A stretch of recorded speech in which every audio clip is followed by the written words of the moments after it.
Buenas tardes a todos.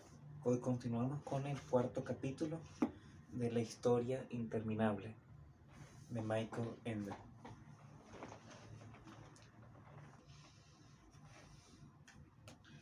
Capítulo 4. Ugramul el múltiple.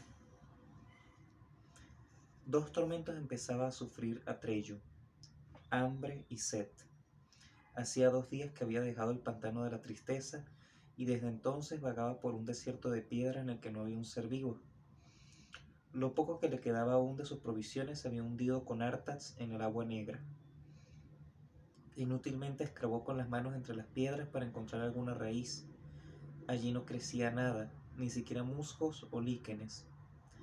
Al principio se había alegrado de sentir al menos suelo firme bajo los pies, pero poco a poco tuvo que confesarse que su situación más bien había empeorado.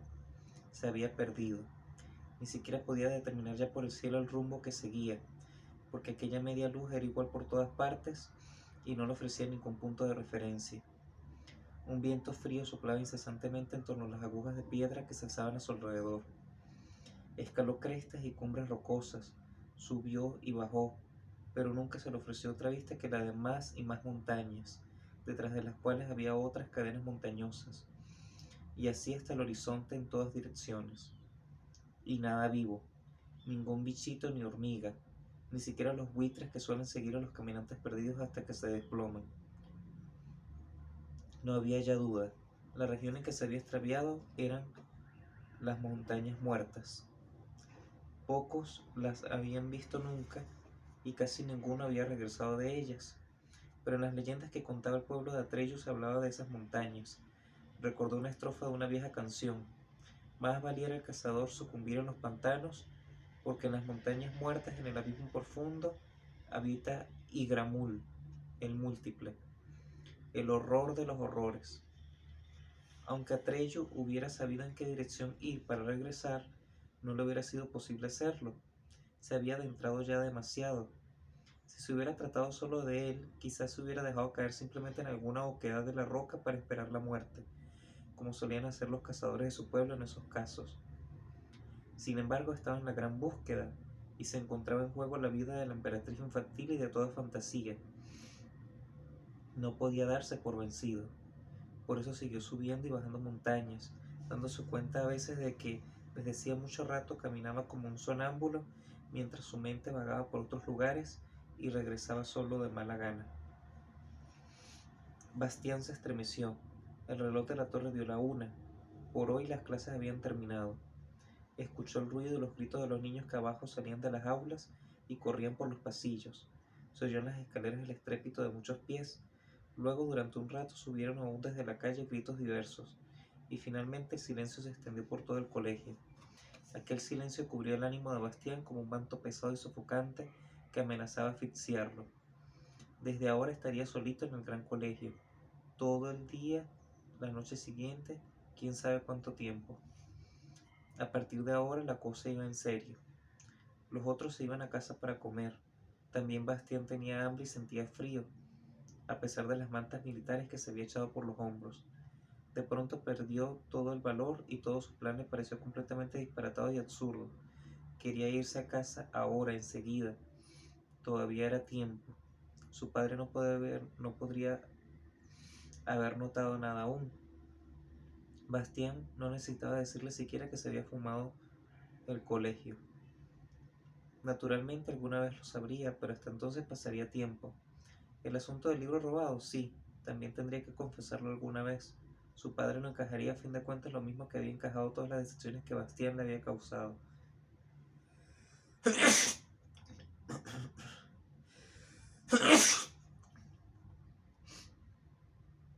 No había razón para tenerle miedo. Probablemente iría a ver al señor Coriander sin decir nada y lo arreglaría todo. Bastián cogía ya el libro de color cobre para meterlo en la cartera, pero se detuvo. No, dijo de pronto en voz alta en el silencio del desván. Atreyu no renunciaría tan rápidamente, solo porque las cosas fueron un poco difíciles. Lo que he empezado tengo que acabarlo. He ido ya demasiado lejos para volverme atrás. Solo puedo seguir adelante, pase lo que pase. Se sintió muy solo y sin embargo en ese sentimiento también algo Había también algo así como orgullo de haber sido fuerte y no haber renunciado a su intento. Después de todo, se parecía un poquitín a Atreyu. Había llegado el momento en que Atreyu no podía realmente seguir adelante. Ante él se abría el abismo profundo. El espanto grandioso de aquella vista no podía describirse con palabras. A través de la región de las montañas muertas, la tierra se abría en una brecha que tendría quizá media milla de anchura. Su profundidad no podía determinarse. Atreyu estaba al borde de un saliente rocoso y miró hacia abajo a las tinieblas, que parecían llegar hasta el fondo mismo de la tierra. Cogió una piedra del tamaño de su cabeza que había cerca y la lanzó tan lejos como pudo. La piedra cayó, cayó y cayó hasta que se la tragó la oscuridad. Atreyu escuchó, pero aunque esperó largo tiempo, el ruido del impacto no llegó a sus oídos. Y entonces hizo lo único que podía hacer. Comenzó a andar por el borde del abismo profundo. Sin embargo, estaba preparado para hacer frente en cualquier momento a aquel horror de los horrores del que hablaba la vieja canción. No sabía de qué clase de criatura podría tratarse, solo sabía que se llamaba Igramul. El abismo profundo discurría en línea quebrada a través del desierto de montañas, y naturalmente en su borde no había ningún camino, sino que también allí se alzaban torres de piedra que Atreyu tenía que escalar, y que a veces vacilaban peligrosamente bajo sus pies. Se atravesaban en su camino gigantescos peñascos que tenía que rodear trabajosamente, o había pendientes de piedras sueltas que se precipitaban hacia la brecha, poniéndose en movimiento cuando él pasaba. Más de una vez estuvo a punto de despeñarse. Si hubiera sabido que un perseguidor seguía sus huellas aproximadamente de hora en hora, quizás se hubiera dejado arrastrar a hacer algo irreflexivo que en aquel camino difícil hubiera podido costarle caro. Se trataba de aquel ser de las tinieblas que lo perseguía desde que salió. Entretanto, la figura del ser se había espesado tanto que podían distinguirse claramente sus contornos. Era un lobo, negro como la pez y grande como un buey. Con el hocico pegado al suelo, trotaba sobre la pista de Atreyu a través del desierto de piedra de las montañas muertas. Le sobresalía mucho la lengua de la boca y llevaba los belfos retraídos, de forma que podían verse sus terribles dientes. El olor fresco le decía que solo unas millas lo separaban de su víctima, y esa distancia disminuía sin cesar. Pero Atreyu nada sabía de su perseguidor y buscaba su camino cauta y lentamente. Cuando estaba en una estrecha caverna que atravesaba un macizo de roca como si fuera una especie de tubo curvado, oyó de pronto un estruendo que no se parecía a ningún ruido que hubiera oído jamás. Era un rugir y un bramar y un resonar, y al mismo tiempo Atreyu sintió que toda la roca en que se estaba se movía y oyó los bloques de piedra que fueran caían con estrépito por las laderas de la montaña. Esperó un poco para ver si sería el terremoto o lo que fuera, y cuando por fin cesó, continuó arrastrándose, llegó por fin a la salida y asomó con precaución la cabeza. Y entonces vio esto. Sobre las tinieblas del abismo profundo, de un borde a otro, colgaba una monstruosa tela de araña. Y en los pegajosos hilos de aquella red, gruesos como maromas, se retorcía un gran dragón blanco de la suerte, sacudiendo la cola y las garras y enredándose, sin embargo, cada vez más desesperadamente. Los dragones de la suerte son de los animales más raros de fantasía. No se parecen en nada a los dragones corrientes, ni a los célebres que, como serpientes enormes y asquerosas, viven en las profundas entrañas de la tierra, apestan y vigilan algún tesoro real o imaginario. Estos engendros del caos son casi siempre perversos u huraños. Tienen alas parecidas a las de los murciélagos, con las que pueden remontarse en el aire ruidosamente y pesadamente, y escupen fuego y humo. En cambio, los dragones de la suerte son criaturas del aire y del buen tiempo, de una alegría desenfrenada y, a pesar de su colosal tamaño, ligeros como una nubecilla de verano. Por eso no necesitan alas para volar. Nadan por los aires del cielo lo mismo que los peces en el agua. Desde tierra parecen relámpagos lentos, y lo más maravilloso de ellos es su canto. Su voz es como el repicar de una gran campana, y cuando hablan en voz baja es como si se oyera el sonido de esa campana en la distancia. Quien escucha alguna vez su canto no lo olvida en la vida y sigue hablando de él a sus nietos. Pero el dragón de la suerte que Atreyu veía ahora no se encontraba en una situación que tuviera ganas de cantar. Su cuerpo largo y flexible, cuyas escamas de color madreperla brillaban rosadas y blancas, colgaba retorcido y preso en la enorme tela de araña. Las largas barbas del hocico del animal, su abundante melena y los flecos de su cola y de sus miembros estaban enredados en las cuerdas pegajosas, de forma que apenas podía moverse. Solo sus globos oculares de color rubí en medio de su cabeza, parecida a la de un león, brillaban indicando que aún estaba vivo. Aquel soberbio animal sangraba por muchas heridas, porque había algo más, algo gigantesco que una y otra vez se precipitaba con la velocidad del rayo sobre el cuerpo del blanco dragón, como una nube negra que cambiara de forma sin cesar. Tan pronto parecía una araña gigante de grandes patas, muchos ojos ardientes y un grueso cuerpo cubierto por una maleza enmarañada de pelos negros, como se convertía en una gran mano de largas garras que intentaba aplastar al dragón de la suerte. Y al momento siguiente se transformaba en un gigantesco escorpión negro que con su aguijón venenoso atacaba a su pobre víctima. La pelea entre aquellos dos seres formidables era espantosa. El dragón de la suerte se defendía aún escupiendo un fuego azul que chamuscaba las cuerdas de aquella criatura en forma de nube. El humo brotaba y formaba remolinos de vapor en la brecha rocosa. El hedor casi impedía a Trello respirar.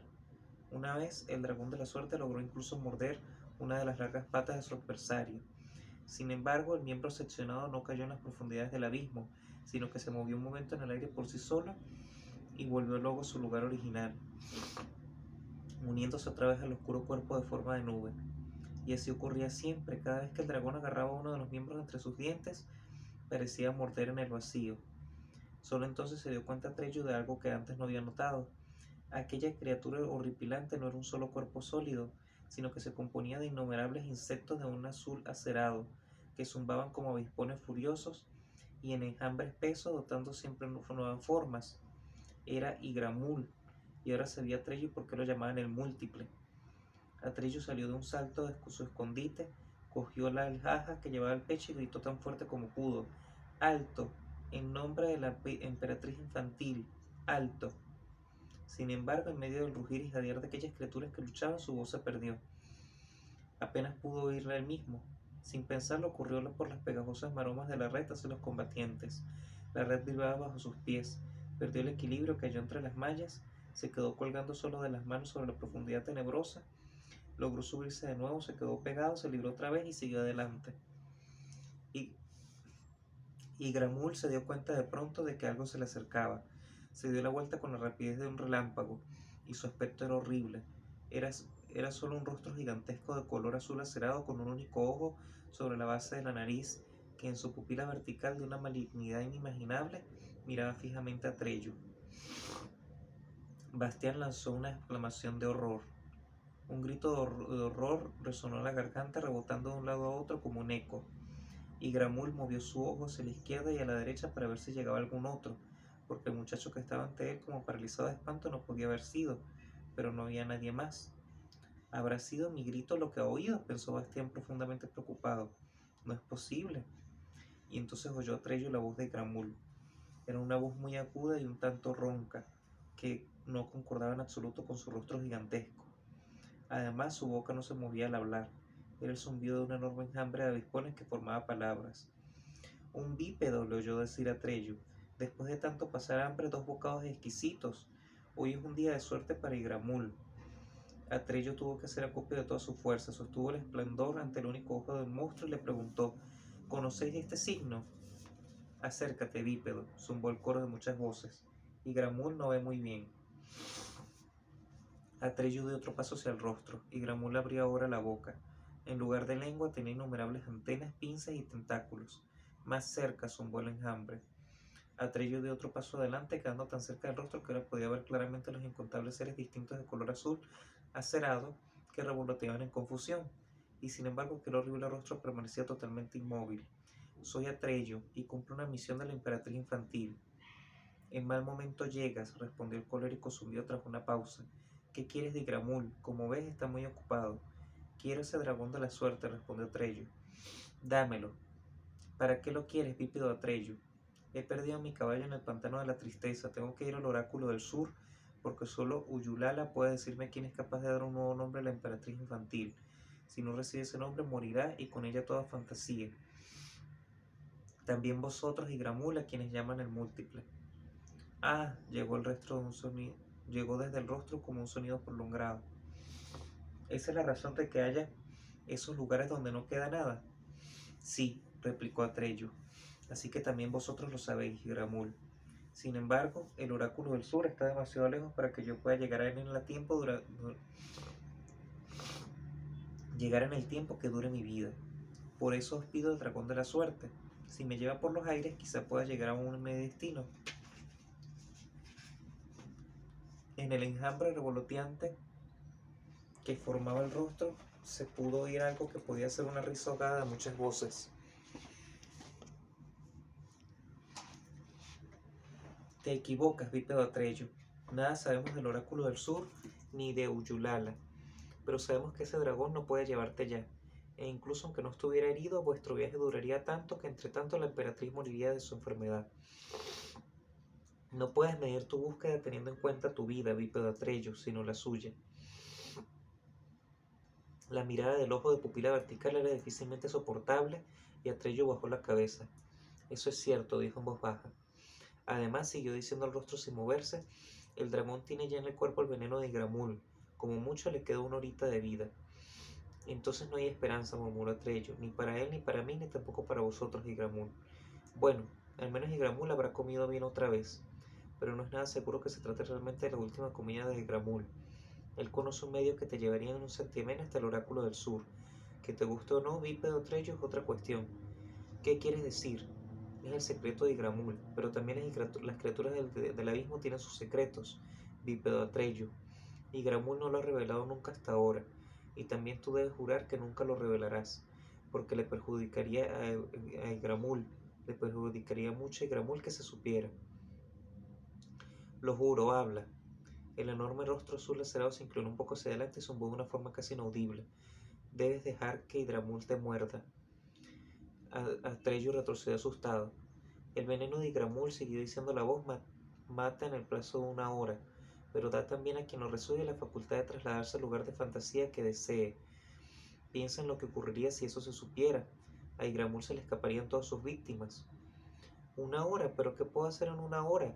Bueno, en cualquier caso es más que todas las horas que aún te quedan aquí. Decídete. Atreyu luchaba consigo mismo. ¿Dejaréis en libertad al dragón de la suerte si os lo pido en nombre de la emperatriz infantil? No, respondió el rostro. No tienes ningún derecho a pedirle eso a Igramul, aunque lleves a Urina el esplendor. La emperatriz infantil permite que todos seamos como somos. Por eso también Igramul se inclina ante su signo, y tú lo sabes muy bien. Atreyu seguía teniendo la cabeza baja. Lo que Igramul decía era verdad. Así pues, no podía salvar al dragón de la suerte. Sus propios deseos no contaban. Siguió y dijo: haz lo que me has propuesto. Con la rapidez del relámpago, la nube azul lacerado cayó sobre él, rodeándolo por todas partes. Atreyu sintió un furioso dolor en el hombro izquierdo y solo pensó: al oráculo del sur. Luego la vista se le nubló. Cuando poco después el lobo llegó a aquel lugar, vio la enorme tela de la araña, pero nadie más. El rastro que había seguido hasta entonces se interrumpía bruscamente, y a pesar de todos sus esfuerzos no pudo volver a encontrarlo. Bastián se interrumpió. Se sentía mal, como si él mismo tuviera el veneno de Gramul en el cuerpo. Gracias a Dios, dijo para sí en voz baja, que no estoy en fantasía. Esos monstruos, por suerte, no existen en realidad. Al fin y al cabo se trata solo de una historia. Pero ¿de verdad era solo una historia? ¿Cómo era posible entonces que Gramul y probablemente Atreyu hubiera oído el grito de espanto de Bastián? Poco a poco, aquel libro empezaba a resultarle siniestro. Y así concluye el capítulo 4 de la historia interminable de Michael Ende. Gracias por escuchar.